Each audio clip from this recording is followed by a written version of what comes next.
ಆಕಾಶವಾಣಿ ವಾರ್ತೆಗಳು ಓದುತ್ತಿರುವವರು ಕೆವೈ ಭಾರತಿ. ಮುಖ್ಯಾಂಶಗಳು. ದೆಹಲಿಯಲ್ಲಿಂದು ಮೈ ಭಾರತ್ ಯುವ ಸಮಾವೇಶ ಆರಂಭ, 6,000ಕ್ಕೂ ಹೆಚ್ಚು ಯುವಕರು ಭಾಗಿ. ಭಾರತ ಅತ್ಯಂತ ವೇಗವಾಗಿ ಬೆಳೆಯುತ್ತಿರುವ ವಿಶ್ವದ ಪ್ರಮುಖ ಆರ್ಥಿಕತೆಯಾಗಿ ಗುರುತಿಸಿಕೊಳ್ಳುತ್ತಿದೆ, ರಾಜನಾಥ್ ಸಿಂಗ್. ಭಾರತ ಅಮೆರಿಕ ಸೇನಾ ಸಿಬ್ಬಂದಿ ಮಾತುಕತೆ, ದ್ವಿಪಕ್ಷೀಯ ರಕ್ಷಣಾ ಸಹಕಾರಕ್ಕೆ ಒತ್ತು. ಹಾಗೂ ಗ್ರ್ಯಾಂಡ್ ಮಾಸ್ಟರ್ ಪ್ರಜ್ಞಾನಂದಾಗೆ ನಾರ್ವೆ ಚೆಸ್ ಪ್ರಶಸ್ತಿ, ಈ ಗೌರವಕ್ಕೆ ಪಾತ್ರರಾದ ಮೊದಲ ಭಾರತೀಯ. ವಾರ್ತೆಗಳ ವಿವರ. ಯುವ ವ್ಯವಹಾರ ಮತ್ತು ಕ್ರೀಡಾ ಸಚಿವಾಲಯದ ಅಡಿಯಲ್ಲಿ ಕಾರ್ಯನಿರ್ವಹಿಸುತ್ತಿರುವ ಮೇರಾ ಯುವ ಭಾರತ್ ನವದೆಹಲಿಯಲ್ಲಿಂದು ತ್ಯಾಗರಾಜ್ ಕ್ರೀಡಾ ಸಂಕೀರ್ಣದಲ್ಲಿ ವಿಕಸಿತ ಭಾರತಕ್ಕಾಗಿ ಯುವ ಸಮುದಾಯ ಮೈ ಭಾರತ್ ಯುವ ಸಮಾವೇಶವನ್ನು ಆಯೋಜಿಸಿದೆ. ಯುವ ನಾಯಕತ್ವ ಮತ್ತು ರಾಷ್ಟ ನಿರ್ಮಾಣದ ಪ್ರಮುಖ ಆಚರಣೆಯಲ್ಲಿ ದೇಶಾದ್ಯಂತದ ಸಾವಿರಾರು ಯುವಕರು ಭಾಗವಹಿಸಲಿದ್ದಾರೆ. ಮಧ್ಯಾಹ್ನ ನಡೆಯಲಿರುವ ಸಮಾವೇಶವನ್ನು ಪ್ರಧಾನಿ ನರೇಂದ್ರ ಮೋದಿಯವರ 2047ರ ವೇಳೆಗೆ ವಿಕಸಿತ ಭಾರತ ಗುರಿಯನ್ನು ಸಾಧಿಸುವಲ್ಲಿ ಪ್ರಮುಖ ಪ್ರೇರಕ ಶಕ್ತಿಯಾಗಿ ದೇಶದ ಯುವಕರನ್ನು ಒಗ್ಗೂಡಿಸಲು ಆಯೋಜಿಸಲಾಗುತ್ತಿದೆ ಎಂದು ಯುವ ವ್ಯವಹಾರ ಮತ್ತು ಕ್ರೀಡಾ ಸಚಿವಾಲಯ ತಿಳಿಸಿದೆ. ಕಾರ್ಯಕ್ರಮದಲ್ಲಿ ಭಾರತದ ವಿವಿಧ ಭಾಗಗಳಿಂದ 6,000ಕ್ಕೂ ಹೆಚ್ಚು ಯುವಕರು ಭಾಗವಹಿಸುವ ನಿರೀಕ್ಷೆಯಿದೆ. ಭಾರತದ ಯುವಕರ ವೈವಿಧ್ಯತೆ ಮತ್ತು ಆಕಾಂಕ್ಷೆಗಳನ್ನು ಪ್ರತಿಬಿಂಬಿಸುವ ವಿದ್ಯಾರ್ಥಿಗಳು, ಯುವ ವೃತ್ತಿಪರರು, ಉದ್ಯಮಿಗಳು, ನಾವೀನ್ಯಕಾರರು, ವಿಷಯ ರಚನೆಕಾರರು, ಉದಯೋನ್ಮುಖ ನಾಯಕರು, ಸಾಧಕರು ಮತ್ತು ಯುವತಿಯರು ಸೇರಿದಂತೆ ವಿವಿಧ ಹಿನ್ನೆಲೆಗಳನ್ನು ಪ್ರತಿನಿಧಿಸುವವರು ಭಾಗವಹಿಸಲಿದ್ದಾರೆ. ಕೇಂದ್ರ ಯುವ ವ್ಯವಹಾರ ಮತ್ತು ಕ್ರೀಡಾ ಸಚಿವ ಮನ್ಸುಖ್ ಮಾಂಡವೀಯ ಮತ್ತು ದೆಹಲಿ ಮುಖ್ಯಮಂತ್ರಿ ರೇಖಾ ಗುಪ್ತಾ, ಇತರ ಹಲವಾರು ಗಣ್ಯ ನಾಯಕರು, ವಿಶೇಷ ಅತಿಥಿಗಳು ಮತ್ತು ವಿವಿಧ ವಲಯಗಳ ಯುವ ಐಕಾನ್ಗಳು ಸಮಾವೇಶದಲ್ಲಿ ಉಪಸ್ಥಿತರಿರುತ್ತಾರೆ. ಹಲವು ದೇಶಗಳು ಆರ್ಥಿಕ ಅನಿಶ್ಚಿತತೆಯನ್ನು ಎದುರಿಸುತ್ತಿರುವ ಸಮಯದಲ್ಲಿ ಭಾರತವು ಅತ್ಯಂತ ವೇಗವಾಗಿ ಬೆಳೆಯುತ್ತಿರುವ ವಿಶ್ವದ ಆರ್ಥಿಕತೆಯಾಗಿ ಗುರುತಿಸಿಕೊಳ್ಳುತ್ತಿದೆ ಎಂದು ರಕ್ಷಣಾ ಸಚಿವ ರಾಜನಾಥ್ ಸಿಂಗ್ ಹೇಳಿದ್ದಾರೆ. 2025-26ರ ಹಣಕಾಸು ವರ್ಷದಲ್ಲಿ 7.7% ಜಿಡಿಪಿ ಬೆಳವಣಿಗೆ ದರವನ್ನು ಉಲ್ಲೇಖಿಸಿ, ಈ ಸಾಧನೆಯು ಕಳೆದ 12 ವರ್ಷಗಳಲ್ಲಿ ನಿರ್ಮಿಸಲಾದ ಭಾರತೀಯ ಆರ್ಥಿಕತೆಯ ಸ್ಥಿತಿಸ್ಥಾಪಕತ್ವದ ಸಾಮರ್ಥ್ಯವನ್ನು ಒತ್ತಿ ಹೇಳುತ್ತದೆ ಎಂದು ಅವರು ಹೇಳಿದರು. ಸಾಮಾಜಿಕ ಮಾಧ್ಯಮ ಪೋಸ್ಟ್ನಲ್ಲಿ ಪ್ರಧಾನಿ ನರೇಂದ್ರ ಮೋದಿಯವರ ನೇತೃತ್ವದಲ್ಲಿ ಭಾರತವು ಆರ್ಥಿಕ ಬೆಳವಣಿಗೆಯನ್ನು ಸ್ಥಿರತೆ, ವಿಶ್ವಾಸ, ಸುಸ್ಥಿರತೆ ಮತ್ತು ವಿಶ್ವಾಸಾರ್ಹತೆಯೊಂದಿಗೆ ಸಂಯೋಜಿಸಿದೆ. ರಾಷ್ಟ ನಿರ್ಮಾಣ, ನಾವೀನ್ಯತೆ, ಮೂಲಸೌಕರ್ಯ ಮತ್ತು ಉದ್ಯಮಶೀಲತೆಯ ಮೇಲೆ ಕೇಂದ್ರೀಕರಿಸುವಲ್ಲಿ ಪ್ರಧಾನಿಯವರ ಅಚಲ ಬದ್ಧತೆ ಹಾಗೂ ಅಭೂತಪೂರ್ವ ಜಾಗತಿಕ ಸವಾಲುಗಳ ಮೂಲಕ ದೇಶವನ್ನು ಮುನ್ನಡೆಸುವ ಅವರ ಸಾಮರ್ಥ್ಯವು ಭಾರತವನ್ನು ಆತ್ಮವಿಶ್ವಾಸ, ಸ್ಥಿತಿಸ್ಥಾಪಕ ಮತ್ತು ಜಾಗತಿಕವಾಗಿ ಗೌರವಿಸಲ್ಪಟ್ಟ ಆರ್ಥಿಕ ಶಕ್ತಿಯಾಗಿ ಪರಿವರ್ತಿಸಿದೆ ಎಂದು ರಕ್ಷಣಾ ಸಚಿವರು ಹೇಳಿದರು. ಜಿಡಿಪಿಯ ಗಮನಾರ್ಹ ಬೆಳವಣಿಗೆಯು ಹೊಸ ಅವಕಾಶಗಳನ್ನು ಸೃಷ್ಟಿಸುತ್ತಿದೆ ಮತ್ತು 140 ಕೋಟಿ ಭಾರತೀಯರ ಆಕಾಂಕ್ಷೆಗಳನ್ನು ಬಲಪಡಿಸುತ್ತಿದೆ ಎಂದು ರಾಜನಾಥ್ ಸಿಂಗ್ ತಿಳಿಸಿದರು. ಛತ್ರಪತಿ ಶಿವಾಜಿ ಮಹಾರಾಜರ ಪಟ್ಟಾಭಿಷೇಕದ ದಿನದಂದು ಕೇಂದ್ರ ಗೃಹ ಸಚಿವ ಅಮಿತ್ ಶಾ ಇಂದು ಶುಭಾಶಯ ಕೋರಿದ್ದಾರೆ. ಸಾಮಾಜಿಕ ಮಾಧ್ಯಮ ಪೋಸ್ಟ್ನಲ್ಲಿ ಛತ್ರಪತಿ ಶಿವಾಜಿ ಮಹಾರಾಜರು ಸ್ವಾಭಿಮಾನ, ಉತ್ತಮ ಆಡಳಿತ ಮತ್ತು ರಾಷ್ಟೀಯ ರಕ್ಷಣೆಯಲ್ಲಿ ಬೇರೂರಿರುವ ಆಡಳಿತ ವ್ಯವಸ್ಥೆಯನ್ನು ನಿರ್ಮಿಸಿದರು. ಇದು ಭಾರತೀಯ ಜನರಲ್ಲಿ ಹೊಸ ಆತ್ಮವಿಶ್ವಾಸವನ್ನು ತುಂಬಿತು ಎಂದು ಅವರು ಹೇಳಿದ್ದಾರೆ. ಸ್ವರಾಜ್, ಸ್ವಸಂಸ್ಕೃತಿ ಮತ್ತು ಸ್ವಧರ್ಮದ ಮೇಲಿನ ಅಚಲ ಸಮರ್ಪಣೆ, ಅದಮ್ಯ ಧೈರ್ಯ ಯುವ ಶಿವಾಜಿಯನ್ನು ಛತ್ರಪತಿಯನ್ನಾಗಿ ಪರಿವರ್ತಿಸಿತು ಎಂದು ಗೃಹ ಸಚಿವರು ತಿಳಿಸಿದ್ದಾರೆ. ಚಿಕ್ಕ ವಯಸ್ಸಿನಲ್ಲೇ ಛತ್ರಪತಿ ಶಿವಾಜಿ ಮಹಾರಾಜರು ಹಿಂದವಿ ಸ್ವರಾಜ್ಯವನ್ನು ಸ್ಥಾಪಿಸುವ ಪ್ರತಿಜ್ಞೆ ತೆಗೆದುಕೊಂಡು ಮೊಘಲರಿಗೆ ಸವಾಲು ಹಾಕಿದರು. ಛತ್ರಪತಿ ಶಿವಾಜಿ ಮಹಾರಾಜರ ಜೀವನವು ಇಂದಿಗೂ ಲಕ್ಷಾಂತರ ಯುವಜನರಿಗೆ ದೇಶಭಕ್ತಿ ಮತ್ತು ಸಾಂಸ್ಕೃತಿಕ ಹೆಮ್ಮೆಯ ಮನೋಭಾವದಿಂದ ಸ್ಫೂರ್ತಿ ನೀಡುತ್ತಿದೆ ಎಂದು ಅವರು ಒತ್ತಿ ಹೇಳಿದರು. ಭಾರತ ಅಮೆರಿಕ ಸೇನಾ ಸಿಬ್ಬಂದಿ ಮಾತುಕತೆಯ 29ನೇ ಆವೃತ್ತಿಯು ಹವಾಯಿಯಲ್ಲಿ ನಡೆಯಿತು.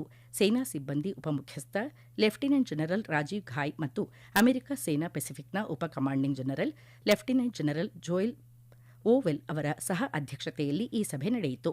ಚರ್ಚೆಗಳು ಮುಖ್ಯವಾಗಿ ದ್ವಿಪಕ್ಷೀಯ ರಕ್ಷಣಾ ಸಹಕಾರವನ್ನು ಬಲಪಡಿಸುವುದು, ಪರಸ್ಪರ ಕಾರ್ಯಸಾಧ್ಯತೆಯನ್ನು ಹೆಚ್ಚಿಸುವುದು, ವೃತ್ತಿಪರ ವಿನಿಮಯವನ್ನು ವಿಸ್ತರಿಸುವುದು ಮತ್ತು ಹಂಚಿಕೆಯ ಭದ್ರತಾ ಹಿತಾಸಕ್ತಿಗಳನ್ನು ಬೆಂಬಲಿಸಲು ಮಿಲಿಟರಿ ಸಹಯೋಗವನ್ನು ಗಾಢವಾಗಿಸುವತ್ತ ಗಮನಹರಿಸಿದವು.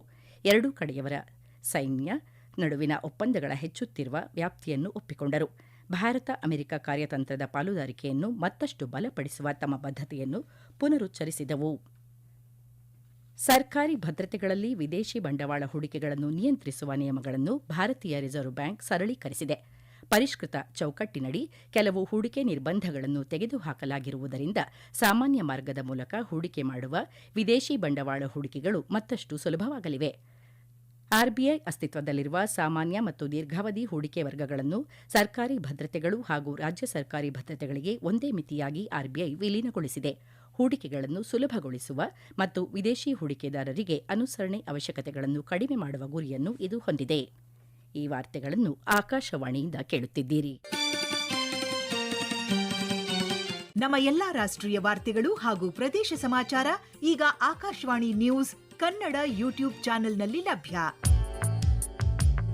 ನಮ್ಮ ಎಕ್ಸ್ ಖಾತೆ ಮತ್ತು ಇನ್ಸ್ಟಾಗ್ರಾಂ ಖಾತೆ ಆಕಾಶವಾಣಿ ನ್ಯೂಸ್ ಕನ್ನಡ. ಹೆಚ್ಚಿನ ಮಾಹಿತಿಗಾಗಿ ನಮ್ಮ ಫೇಸ್ಬುಕ್ ಖಾತೆ AIR ಕನ್ನಡ ನ್ಯೂಸ್ ಅನುಸರಿಸಿ. ಮಾಹಿತಿಯ ಹೂರಣ ವಾರದ ಕಾರ್ಯಕ್ರಮ ಪ್ರಚಲಿತ ವಿದ್ಯಮಾನ ಪ್ರತಿ ಬುಧವಾರ 9:15ಕ್ಕೆ.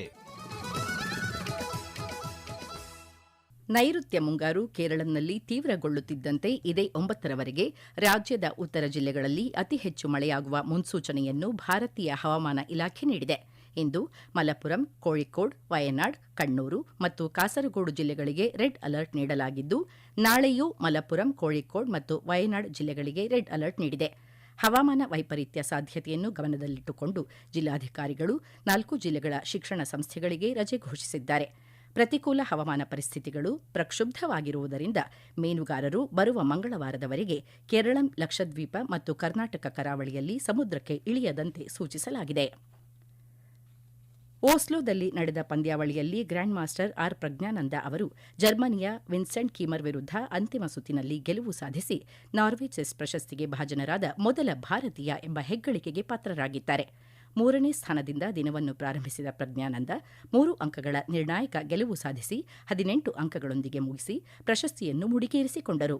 ಚೆನ್ನೈನ 20 ವರ್ಷದ ಪ್ರಜ್ಞಾನಂದ 2013ರಲ್ಲಿ ಪಂದ್ಯಾವಳಿ ಪ್ರಾರಂಭವಾದಾಗಿನಿಂದ ಭಾರತೀಯ ಚೆಸ್ ದಂತಕಥೆ ವಿಶ್ವನಾಥನ್ ಆನಂದ್ ಮತ್ತು ಹಾಲಿ ವಿಶ್ವ ಚಾಂಪಿಯನ್ ಡಿ ಗುಕೇಶ್ ಅವರಿಂದಲೂ ಸಾಧ್ಯವಾಗದ್ದನ್ನು ಸಾಧಿಸಿದ್ದಾರೆ. ನಾರ್ವೆ ಚೆಸ್ನಲ್ಲಿ 2ನೇ ಬಾರಿಗೆ ಸ್ಪರ್ಧಿಸುತ್ತಿರುವ ಪ್ರಜ್ಞಾನಂದ ಈ ಟೂರ್ನಿಯ ಸಮಯದಲ್ಲಿ ವಿಶ್ವದ ಅಗ್ರ ಶ್ರೇಯಾಂಕಿತ ಮ್ಯಾಗ್ನಸ್ ಕಾರ್ಲ್ಸನ್ ವಿರುದ್ಧ 2 ಗೆಲುವುಗಳನ್ನು ಒಳಗೊಂಡಂತೆ ಬಲವಾದ ಫಿನಿಶ್ ಅನ್ನು ಗಳಿಸಿದರು. ನವಚಂಡೀಗಢದ ಮುಲ್ಲನಪುರದ ಮಹಾರಾಜ ಯಾದವೀಂದ್ರ ಸಿಂಗ್ ಅಂತಾರಾಷ್ಟೀಯ ಕ್ರಿಕೆಟ್ ಕ್ರೀಡಾಂಗಣದಲ್ಲಿ ನಡೆಯುತ್ತಿರುವ ಭಾರತ ಮತ್ತು ಅಫ್ಘಾನಿಸ್ತಾನದ ನಡುವಿನ ಟೆಸ್ಟ್ ಪಂದ್ಯದಲ್ಲಿ ಟಾಸ್ ಗೆದ್ದ ಭಾರತ ಬ್ಯಾಟಿಂಗ್ ಆಯ್ಕೆ ಮಾಡಿಕೊಂಡಿದೆ. ಇತ್ತೀಚಿನ ವರದಿ ಬಂದಾಗ ಭಾರತ 1 ವಿಕೆಟ್ ನಷ್ಟಕ್ಕೆ 154 ರನ್ ಗಳಿಸಿ ಆಡುತ್ತಿದೆ. ಉಭಯ ತಂಡಗಳ ನಡುವೆ 8 ವರ್ಷಗಳ ನಂತರ ನಡೆಯುತ್ತಿರುವ ಮೊದಲ ಟೆಸ್ಟ್ ಪಂದ್ಯ ಇದಾಗಿದೆ. ಭಾರತ ತಂಡವನ್ನು ನಾಯಕ ಶುಭ್ಮನ್ ಗಿಲ್ ಮುನ್ನಡೆಸುತ್ತಿದ್ದಾರೆ. ಜಪಾನ್ನ ಕಾಕಾಮಿಗಹಾರದಲ್ಲಿ ನಡೆಯಲಿರುವ ಪುರುಷರ 18 ವರ್ಷದೊಳಗಿನ ಏಷ್ಯಾ ಕಪ್ ಹಾಕಿ 2026ರ ಫೈನಲ್ನಲ್ಲಿಂದು ಭಾರತ ಮತ್ತು ಜಪಾನ್ ತಂಡಗಳು ಮುಖಾಮುಖಿಯಾಗಲಿವೆ.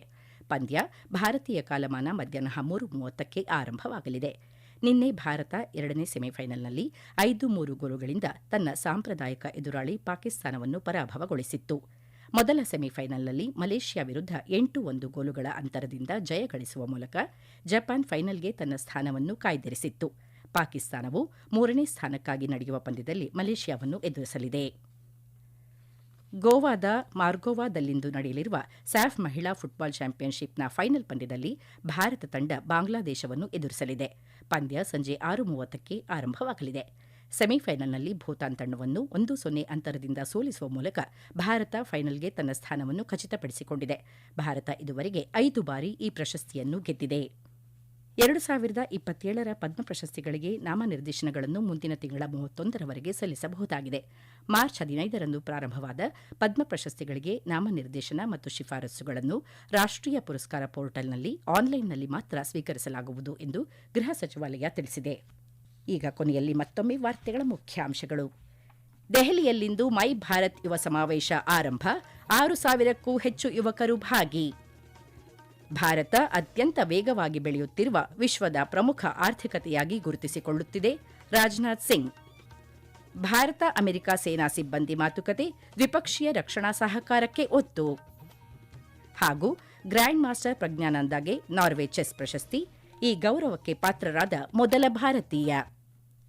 ಇಲ್ಲಿಗೆ ವಾರ್ತಾ ಪ್ರಸಾರ ಮುಕ್ತಾಯವಾಯಿತು. ನಮ್ಮ ಮುಂದಿನ ವಾರ್ತಾ ಪ್ರಸಾರ ಮಧ್ಯಾಹ್ನ 2:30ಕ್ಕೆ.